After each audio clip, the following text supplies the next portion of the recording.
মোৰ মৰমৰ পাকঘৰলৈ সকলোকে স্বাগতম জনাইছোঁ। আজি মই একেবাৰে সহজভাৱে বনোৱা ভেজিটেবল পোলাও ৰেচিপি এটা লৈ আহিছোঁ।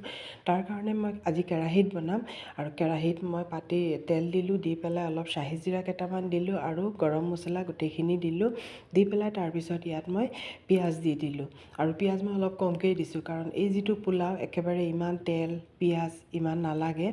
আৰু এতিয়া মই চয়াবিন কেইটামান দিছোঁ। পিঁয়াজখিনি যেতিয়া অলপ ভজা হৈছে তেতিয়া মই চয়াবিন কেইটামান দিছোঁ। দি পেলাই এইখিনি মই অলপ দেৰি ভালকৈ ভাজিম, তেতিয়া চয়াবিনৰ কেঁচা গোন্ধটো গুচি যাব। তাৰপিছত মই গাজৰ লৈছোঁ, যিহেতু মই ক'লোঁ ভেজিটেবল পোলাও বনাম বুলি। গাজৰ লৈছোঁ, কেঁচা জলকীয়া লৈছোঁ আৰু চানা কেইটামান বইল কৰা চানা কেইটামান লৈছোঁ, অলৰেডি বইল কৰা আছিলে। আৰু এতিয়া মই ইয়াত বিলাহী দুটামান দিছোঁ, কাৰণ এই বিলাহী দিলে পোলাওটোৰ টেষ্ট কিন্তু খুব ভাল হয়।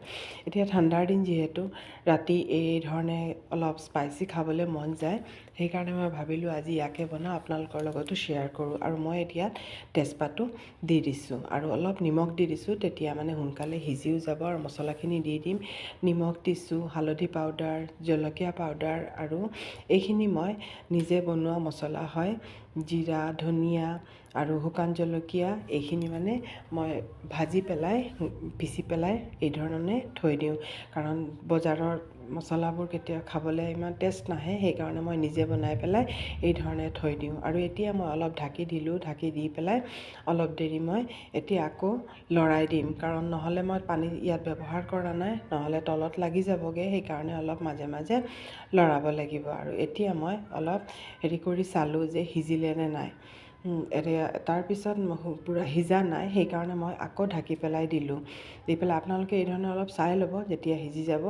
আৰু ইয়াত মই এতিয়া আদা নহৰুৰ পেষ্টটো দিছোঁ, কাৰণ মই আদা নহৰুৰ পেষ্টটো অলপ দেৰিকৈ দিছোঁ, তেতিয়া তাৰ ফ্লেভাৰটো থাকি যাব। আগতীয়াকৈ দিলে মানে তাৰ ফ্লেভাৰটো অলপ গুচি যায়, সেইকাৰণে অলপ দেৰিকৈ দিছোঁ। দি পেলাই আকৌ মই ভালকৈ এইখিনি অলপ গেছটো বঢ়াই পেলাই মই ভালকৈ এইখিনি লৰাই লওঁ। তেতিয়া লৰোৱাৰ পিছত এতিয়া তাৰো অলপ কেঁচা গোন্ধ ভাৱটো গুচি যাবগৈ। আৰু এতিয়া মই এইখিনি এই ধৰণে থৈ দিছোঁ। আৰু মই জহা চাউল কেইটামান তিয়াই থৈ দিছিলোঁ, এইখিনি পাতিবৰ আগত জহা চাউল কণ জহা কেইটামান মই তিয়াই থৈ দিছিলোঁ। এই কণ জহাখিনি এতিয়া ফুলি গ'ল, এতিয়া এইখিনি মই ইয়াত দিছোঁ। আৰু এইখিনি দি আজি যিটো মই পোলাও বনাইছোঁ, আৰু ইমান টেষ্টি হয়, এবাৰ আপোনালোকে বনাই চাব। দেখিছে নহয়, একেবাৰে সহজ হয়, একেবাৰে কম তেল ব্যৱহাৰ হৈছে। আপোনালোকে যদি ভাবে ঘিউটো বনাব পাৰে, মই আজি ৰিফাইন তেলতে বনাইছোঁ, মিঠাতেলতো বনাব পাৰি, মই মিঠাতেলতো বনাওঁ। আৰু এতিয়া মই উতলা গৰম পানী, খালি এটাই বস্তু মনত ৰাখিব, আমি যেতিয়া পানী দিওঁ উতলা গৰম পানীহে দিব লাগিব, কাৰণ ঠাণ্ডা পানী নিদিব, নহ'লে পোলাওটো খুব এটা ভাল নহয়। আৰু গৰম পানী দিব, গৰম পানী ব্যৱহাৰ কৰিলে পোলাওটো খুব বেছি ভাল হয়।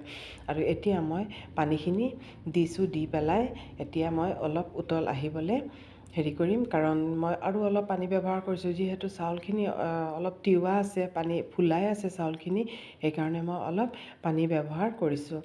আৰু এই ধৰণে চব পানীখিনি অলপ উতলিছে, আৰু মই মাজে মাজে অলপ লৰাই দিছোঁ, কাৰণ জহা চাউলখিনি অলপ নতুন মোৰ যেন লাগিছে, সেইকাৰণে তলত লাগি যাব বুলি মই অলপ লৰাই দিছোঁ। আৰু এয়া চাওকচোন, ইমান ধুনীয়া কালাৰফুল পোলাও, আমাৰ ধুনীয়া লাগিছে দেখিবলৈ। এতিয়া মই এইখিনি ঢাকি পেলাই থৈ দিম, আৰু ঢাকি পেলাই থৈ দিছোঁ। আৰু এয়া চাওক, এইখিনি মই এতিয়া চেক কৰি চাম সিজিলে নে নাই।